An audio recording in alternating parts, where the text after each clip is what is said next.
This year, you are currently participating in a global experiment without even realizing it. When you buy a digital ticket for a concert, when you track the organic origin of your coffee, or when you cast a vote in a local election, there is a high probability that you aren't trusting a person, a company, or even a government. You are trusting a protocol. For the last decade, blockchain was associated with volatile moonshot and digital gold rushes. But as we stand here in 2026, the hype has evaporated and the infrastructure has remained. We have moved from the era of internet information where we could copy and send data freely to the era of internet value, where we can move ownership as easily as an email, but without the possibility of a double spend. In today's video, we are going to strip away the buzzwords and the complex math. We aren't going to talk about getting rich.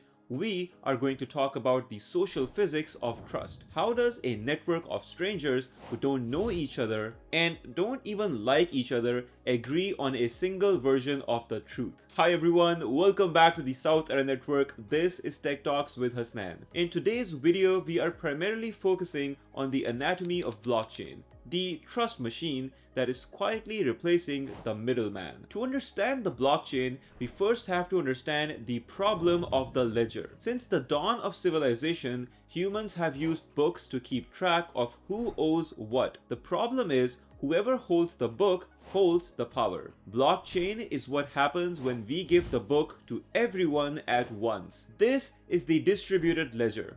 Think of a traditional bank. The bank has a private database, a ledger essentially, that says that you have $500 in your account. If you want to send $100 to a friend, you ask the bank to change their book. You trust the bank not to make a mistake and not to get hacked and not to even lie. This is a centralized system. One brain, one book, one point of failure. However, a blockchain is a distributed ledger. Imagine a Google Doc that is shared with 1 million people across the globe. When someone makes a change, everyone sees it instantly. There is no master copy hidden in a vault. Every person on the network has an identical copy of the entire history of every transaction ever made. Now, here is the key difference. In a regular Google Doc, any editor can delete what someone else wrote. You can highlight a sentence and hit backspace. In a blockchain, you can only append. You can add a new line to the bottom of the page, but you can never ever erase what came before it. In 2026, this is known as the immutability. If you want to fix a mistake, you have to add a new transaction that reverses the old one, leaving a digital paper trail that anyone can audit. It's like writing in wet concrete. Once the data is in and the concrete is set, the record is part of the foundation forever. But how do we make that concrete set? And how do we make sure that no one is cheating before it hardens? This is where we move from the concept into the seal. We don't need complex formulas to understand this. We just need to understand fingerprints, the block and the fingerprint. This is the digital seal. A blockchain is exactly what it sounds like, a chain of blocks. Each block is just a bundle of data, usually a list of transactions that happened in the last few minutes. To link these blocks together, we use a digital fingerprint. In the tech world, we call this a hash. Think of it as a unique ID for a pile of data. If you take the text of the book War and Peace and put it through a fingerprint machine, it will split out a unique string of characters. If you change even a single comma in that massive book and run it through the machine again, the fingerprint will look completely different. Now, the chain part happens because block number 2 contains the fingerprint of block number 1. Block number 3 contains the fingerprint of block number 2, and so on. It's like a line of people holding hands. Person B is holding a photo of person A's face. Person C is holding a photo of person B's face. If someone tries to swap person A for an imposter, person B's photo won't match anymore. Because person C is holding a photo of person B, the discrepancy ripples through the entire line instantly. If a hacker tries to change a single digit in an old block, the fingerprints of every block that came after it will break. The network sees the broken chain and says, nope, that is fake. So, the data is sealed by these fingerprints, but who gets to seal it? If everyone has the book, who decides which page comes next? This leads us to the most famous and most misunderstood part of technology, consensus. Now, what does consensus mean in this context? Well, in a room of 100 people, how do you decide who speaks next? You need a consensus mechanism. In the blockchain world, there are two main ways to decide this. One is proof of work.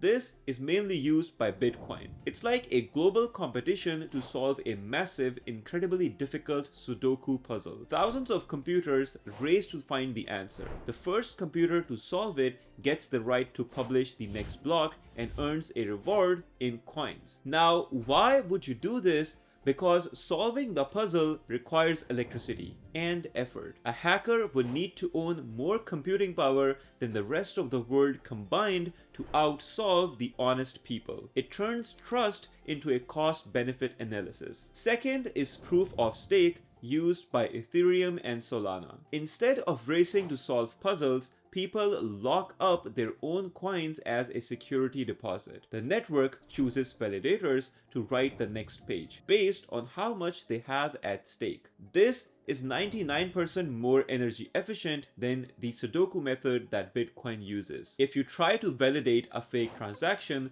the network slashes your deposit. You lose your money. You are literally betting on your own honesty in this case. So, with the ledger, the fingerprints, and the agreement in place, we have a functional machine. But what can we actually do with it? In 2026, we've moved past coins and into something much more powerful, smart contracts. Today, the most significant use of blockchain isn't money. It's logic. A smart contract is a piece of code that lives on the blockchain. It is a self-executing agreement. Think of it like a digital vending machine. You don't need a salesman or a lawyer to buy a soda. You put in the money, the machine verifies the amount is correct, and the soda drops. Here's another example. Imagine you buy travel insurance on a blockchain. The smart contract is linked to a global flight database. The contract says if flight 123 is delayed by more than 2 hours, then instantly send $100 to the passenger. There is no claims adjuster to argue with. There's no check in the mail as well. The moment the flight data updates, the money moves. The code is the law, and it removes the human maybe from the equation. Now that we know how it works, let's look at the real world impact as of today. Because while you were sleeping, the biggest companies in the world were quietly moving their backends onto the chain to solve the problem of provenance. First, let's talk about the supply chain. When you walk into a grocery store, you might see a QR code on a crate of strawberries. When you scan it, you aren't just seeing a marketing story. You're seeing a blockchain record of the life of that fruit. Companies like IBM and Maersk use blockchain to track shipping containers. The farm scans the box when it's picked. The trucker scans the box when it's loaded. And then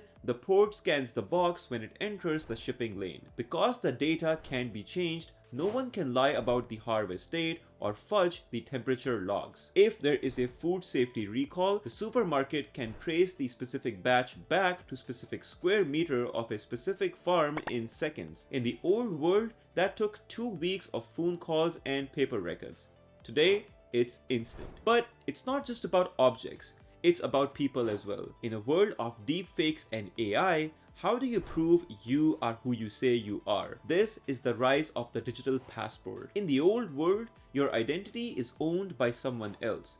The government owns your passport. Google or Facebook owns your login. If they decide to delete your account, you essentially vanish from the digital world. Today, we are seeing the rise of DID, or decentralized identifiers. For example, the wallet as your passport, your university degree, your driver's license, and your age are signed by the school or the DMV and stored in your blockchain wallet. Now, if a bar needs to know if you are over 21, You don't show them your ID, which also has your home address. Your wallet will simply send a proof that says, yes, this person is over 21, without even revealing your name, your address, or any of your personal information. It's like proving you have the key to a house without actually opening the door. You own your data, you only show the parts that are only necessary. Finally, we have to talk about the dark side, because as a collaborator, I have to be candid. Blockchain is not a magic wand. It has significant flaws that we are still fighting in today's world. So let's talk about speed versus security. There is no perfect blockchain. Today,